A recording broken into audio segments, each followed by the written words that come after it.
자, 지난 토요일 6월 19일자로 시합 이후에 첫 번째 프로그램 사이클이 끝났어요. 지금은 디로딩을 진행 중이고요. 그래서 디로딩을 가지는 김에 시합 이후에 첫 번째 사이클을 진행하면서 얼마나 또 기록이 올라갔는지, 그리고 다음 목표는 어떻게 되는지를 이 영상을 통해서 함께 나눠보려고요. 어떻게 보자면 좀 늦은 감이 없잖아 있기도 하죠. 디로딩이 다 끝나가는 와중이니까요. 어쨌든 제가 지난 5월 시합은 스쿼트 195kg, 벤치프레스 115kg, 데드리프트 215kg, 토탈 525로 마무리를 했었죠. 윌크스로는 458점이었고요. 그런데 사실 이 기록은 제가 시합을 준비하면서 기존에 가지고 있었던 제 PR을 갱신하려고 했었던 게 아니에요. 애초에 첫 번째 시합이었고 9번의 리프팅을 모두 안정적으로 성공시키자는 생각으로, 무리는 절대 하지 말자는 생각으로 임했었거든요. 그래서 쉐이코 프로그램을 사용한 것도 있었고요. 각설하고 이번 사이클은 어떻게 마무리를 했느냐, 제가 이미 짧은 영상들을 올려서 알고들 계시겠지만 스쿼트 210kg, 벤치프레스 122.5kg, 데드리프트 215kg, 토탈 547.5로 이미 기존 시합 기록보다 벌써 22.5kg가 상승했다는 걸 알 수 있죠. 이걸 제 시합 체급인 59kg로 맞춰놓고 윌크스 포인트를 계산해보면 474점이 나와요.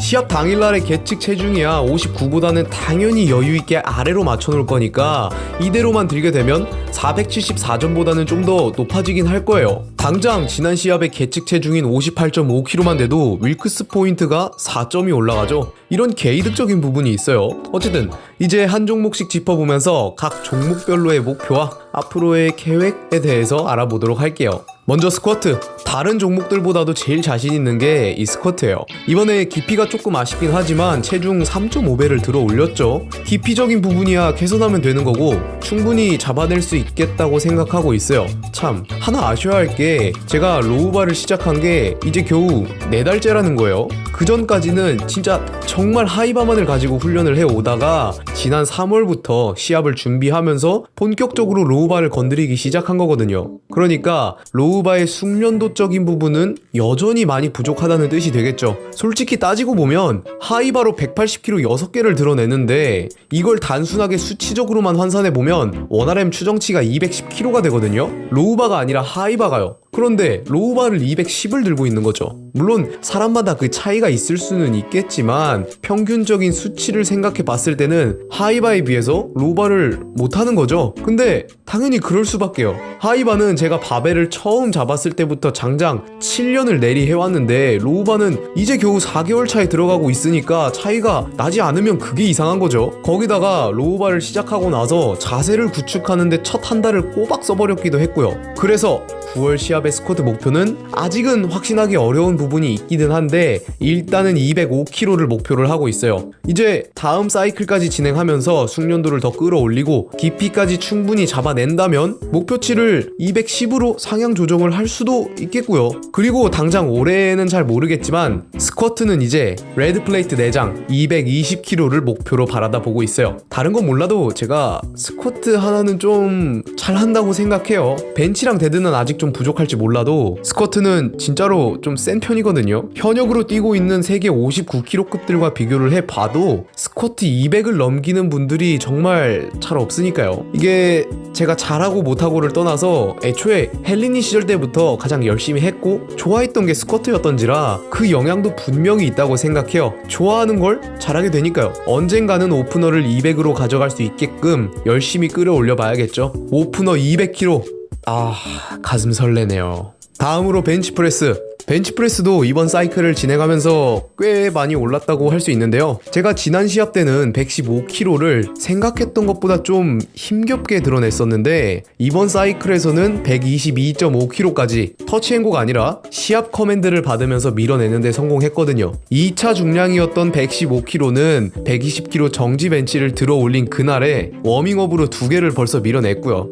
당연히 정지였고요. 사실 이번 사이클 4주차에 120kg 2번의 시도를 모두 실패하면서 이게 내가 뭔가 정체기가 온 건가 라고 생각을 좀 했었거든요. 심지어 120kg는 작년 8월에 터치앤고를 5세트 3회를 했었으니까 수치적으로 따져보자면 정말 오랫동안 헤매긴 한 거죠. 뭐 그때랑 지금이랑 체중적인 차이도 좀 있긴 하지만요. 어쨌든 그렇게 실패를 하고 나서 다시 내려다 놓고 찬찬히 뜯어보니까 제 신체적인 능력에 비해서 제 힘을 못 끌어내게 하고 있었더라고요. 그러니까 이상하게 하고 있었더라는 거죠. 그래서 폼을 좀 손보고 나니까 바로 120에 122.5까지 드러냈고요. 사이클 마지막 날에 125를 시도하긴 했었는데 원체 마지막 주라 피로도가 쌓인 것도 있고 이미 4주차 때부터 PR 갱신을 좀 지속적으로 시도해오고 있었던 와중이라 그런지 아예 출력이 나질 않더라고요. 그래서 일단은 122.5로 마무리를 했고요. 시합을 목표로 한다면 벤치프레스는 이번 사이클에 갱신한 122.5를 일단의 목표로 세워두고 역시나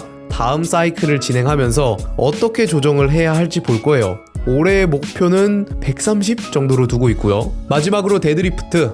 스쿼트에 비해서 데드리프트 중량이 상당히 낮은데 이번 사이클의 최고 기록인 요 215kg가 6월 18일날 스쿼트 205kg와 210kg를 연속으로 들고 나서 또 바로 들어간 거예요. 애초에 데드리프트는 계획에 있지도 않았는데 사이클 마지막이다 보니까 어차피 디로딩에 들어갈 거 이거 그냥 감안해서 적당하게 해본 거였거든요. 참, 그리고 시합 이후로 이번 사이클을 진행하면서 200kg 이상으로 데드리프트를 들어 올린 게 이날이 처음이었어요. 데드리프트는 보조 종목으로 취급하고 있었대서 아무리 고중량이어도 180kg 이상으로는 설정하지도 않았었고요. 그리고 제가 원래 초고중량 데드리프트를 썩 좋아하지는 않아요. 뭐 피로도 관리적인 부분에 있어서라든지 신체 데미지적인 부분에 있어서라든지요. 이런 것들이 작용을 하다 보니까 데드리프트의 원RM 갱신에 있어서는 좀 뜨뜻미지근한 편인 거죠. 아무래도 중량적인 부분에 있어서는 데드리프트가 가장 큰 역할을 하고 있다 보니까 많은 분들이 데드리프트의 증량에 꽤나 큰 비중을 두고 계시는 것과는 좀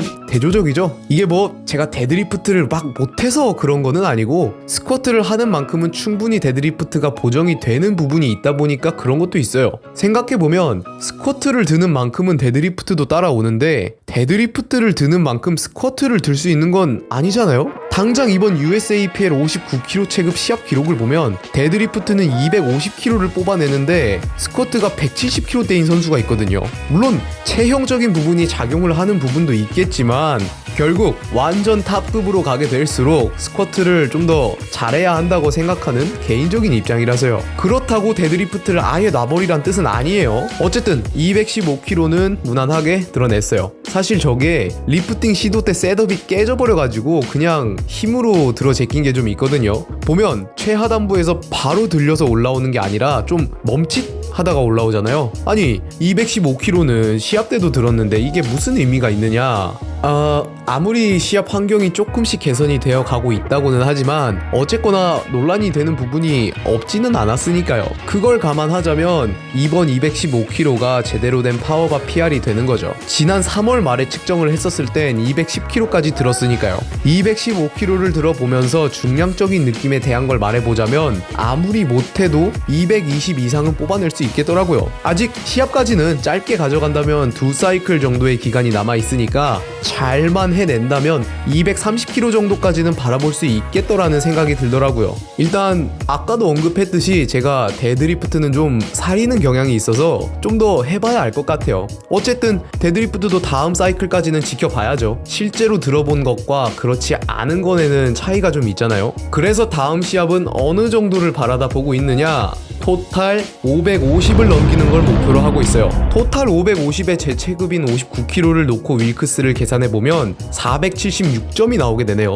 윌크스 500을 향해 가는 여정이랄까요. 아마 시합 체중만 여유있게 잘 맞춰놓고 제가 목표하는 550을 잘 넘기게 되면 아마 윌크스 480은 넘어갈 거라고 생각을 해요. 그리고 이렇게 보자면 지난 시합의 기록인 525가 벌써 초라해지죠. 사실 제가 지난번 시합 기록을 가지고 세계 기록이니 뭐니 했었는데 당시를 기준으로 사이트에 등재되어 있는 시합 기록을 가지고 이야기를 한 게 맞기는 해도 사실 어그로를 끈 부분이 좀 크죠. 59kg라는 체급에 토탈 525가 뛰어난 기록인 건 맞는데 이걸 가지고 실질적인 세계 기록이라고 하기에는 어줍지 않은 게 있으니까요. 그래서 제가 어차피 이건 조만간 또 갱신될 기록이기도 하고 부족한 부분도 있다고 계속 언급을 했던 거고요. 실제로도 시합들이 개최되면서 지금은 10위 정도예요. 그래도 전혀 걱정되지는 않는 게 어차피 5월은 제 첫 번째 시합이었고 저는 더 높이까지 올라갈 거고 이건 지금 당장 제 진PR 올라간 것만 봐도 그렇죠. 한 달 반 지났는데 지금 25 정도가 올라간 거니까요. 정말로 체중 10배까지 바라다 보고 있으니까 앞으로 기록을 계속 올려나가면서 실질적인 세계 기록이라고 해도